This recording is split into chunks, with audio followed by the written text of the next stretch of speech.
Olá, meu nome é Hilda Micarello, eu sou professora da Universidade Federal de Juiz de Fora e tenho coordenado desde fevereiro do ano de 2015 o trabalho de elaboração da Base Nacional Comum Curricular.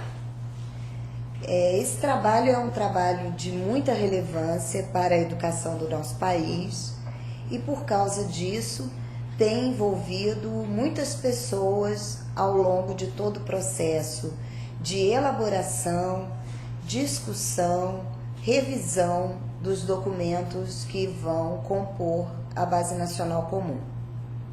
Esse processo começou no primeiro semestre do ano de 2015 e o ponto de partida para a elaboração dessa base foi a constituição de 29 equipes compostas por especialistas das diferentes áreas do conhecimento, sendo esses especialistas professores das universidades de todas as regiões do Brasil, professores da escola básica e também gestores que atuam nas diferentes redes estaduais e municipais na implementação de currículos. Então, o ponto de partida para esse processo de construção da Base Nacional Comum buscou criar as condições necessárias para que a base se constituísse num documento representativo de toda essa diversidade que constitui o nosso país. Também essa composição visou atender ao objetivo de que o documento final da base pudesse ser elaborado na perspectiva de um pacto interfederativo, ou seja, envolvendo os diferentes entes federados e tendo reconhecimento por esses diferentes entes federados da representatividade da base em relação à realidade das escolas, das redes de todo o território nacional. Então, para que isso fosse possível, um primeiro movimento consistiu em elaborar um documento preliminar que pudesse ser disponibilizado ao debate público e sobre o qual a sociedade como um todo pudesse se manifestar. Então, a elaboração desse documento preliminar, ela foi bastante desafiadora para todos os envolvidos, porque ao mesmo tempo que esse documento precisava trazer essa diversidade que caracteriza o nosso território, ele precisava também trazer aquilo que é comum, né, a esses contextos tão diversos. O documento preliminar ele foi construído, então, com a participação dessas 29 equipes que se reuniram em várias oportunidades. Então, essas equipes não trabalharam isoladamente, elas tiveram vários momentos onde juntos definiram os rumos que esse documento deveria tomar, e todo esse processo teve início a partir de uma consulta aos currículos dos diferentes estados do Brasil. Então, já de início, buscou-se trazer para o documento preliminar essas diferentes perspectivas, sobre o que é importante ensinar e aprender na escola de educação básica. Após a elaboração desse documento preliminar, iniciou-se o processo de consulta pública. E essa consulta pública, ela envolveu a consulta via portal da base, que foi acolhida por centenas de escolas, milhares de professores, que se pronunciaram sobre esse documento preliminar, oferecendo as suas contribuições em termos da redação dos objetivos de aprendizagem, em termos da sugestão de novos objetivos de aprendizagem, e também fez parte desse processo de consulta a submissão desse documento preliminar a diferentes pareceristas, professores pesquisadores das universidades, que emitiram, né, pareceres circunstanciados sobre o documento preliminar. Esses pareceres hoje estão disponíveis no portal da base, assim como os relatórios que foram elaborados a partir de todo o processo de consulta via portal, né? Então, hoje, no portal da base, nós temos um ícone denominado Relatórios, que nos dá acesso a todas as conclusões a que foi possível chegar a partir desse processo de consulta pública. Nesse mesmo ícone, Relatórios, nós encontramos um documento produzido pela SEB, no qual nós já sinalizávamos, com base no conjunto de contribuições colhidas até o dia 15 de dezembro, quais eram as principais indicações de mudanças no documento preliminar e quais eram as nossas ações em relação a essas indicações de mudança, quais eram os encaminhamentos que nós estávamos dando a essas indicações de mudança. Não é difícil imaginar que é bastante complexo lidar com um conjunto tão ampliado de contribuições, que muitas vezes, inclusive, sinalizam posições antagônicas, divergentes. Então, todo o trabalho da equipe de elaboração agora da versão 2, que é a mesma equipe que trabalhou na primeira versão do documento, tem sido o de interpretar o que indicam essas contribuições e de selecionar aquelas que vão efetivamente poder compor esse documento final, considerando a necessidade de uma coerência desse documento. Em primeiro lugar, com a pesquisa acadêmica que orienta as diferentes áreas do conhecimento, né? E com as tendências mais gerais apontadas pela consulta pública. Então, algumas alterações muito importantes são consequência dessas contribuições, não apenas via portal, mas também as considerações feitas pelos pareceristas, que analisaram os documentos das diferentes áreas e componentes.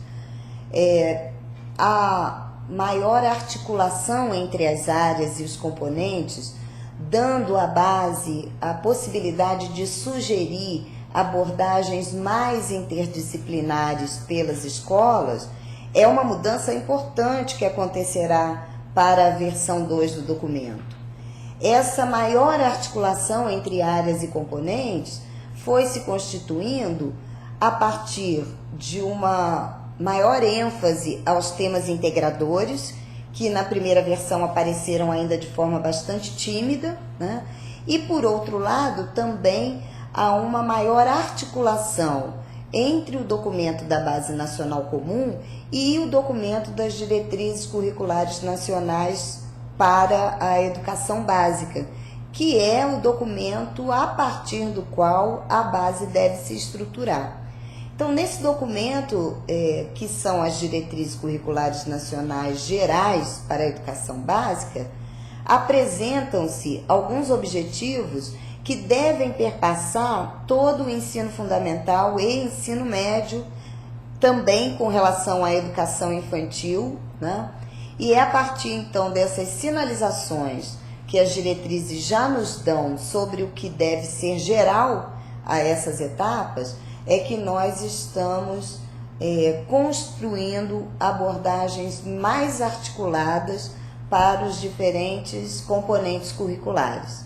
Então, creio que esse tema da integração entre os componentes e o próprio papel dos temas integradores nesse processo de integração, ele virá bastante fortalecido nessa segunda versão da base. Um outro tema que foi objeto de bastante discussão na consulta pública foram as questões de gênero, né? E uma necessária atenção da base a essa temática. Isso também será contemplado na perspectiva de uma atenção às questões de gênero, enquanto uma atenção aos direitos humanos, né? E ao próprio exercício da cidadania. Então, eu creio que essa, dentre outras questões que estavam contempladas timidamente na primeira versão do documento, ganharão destaque, um maior destaque na segunda versão, em decorrência daquilo que foi sinalizado pela consulta pública.